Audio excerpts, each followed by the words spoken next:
vision is yet for an appointed time, but at the end it shall speak and not lie. Do it tarry, wait for it, because it will surely come, it will not tarry. Jesus is the answer for the world today. Above him there's no other, 'cause Jesus is the way. Jesus is the answer for the world today. Above him there's no other, Jesus is the way. Sing it now. Jesus is the answer for the world today. Above him there's no other, Jesus is the way. Wala kita yung ginasilingan sa Ginoo nga mangita another planet.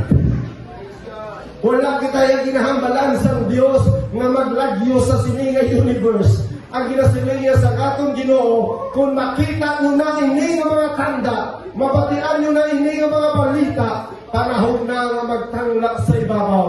Kaya ang adlaw sa kaluwasan nagalapit. Church, ang hindi nga mga balita, hindi niya makakulbaan sa mga anak sa Diyos. This is our excitement moment. Nga kung sa diin mag-celebrar kita, kaya tamo nagalapit ang adlaw sa pagbalik sa atong Ginoo. See?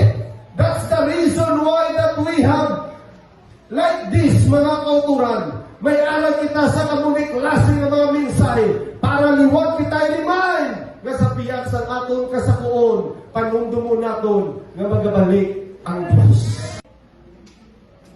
Kaya kung hindi kita kay magpaynahinay kita, maabtan na ang panahon nga malala mga kauturan.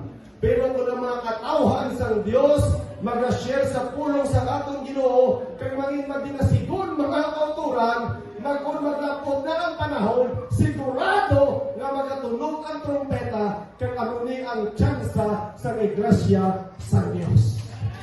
Sa panahon nga may abo kita sininga marka, sa pagtunog sa trompeta, pagbalik sa atong Ginoo, ang kwaon niya atong mga tao na presyo sa iyan. Once gaining to say, one soul katumbas bilog na kalibutan sa atubangan sa atong Ginoo. Isa lang kagalag ang maginulso na magbatog sa Diyos. Tumbas ang bilog na kalibutan.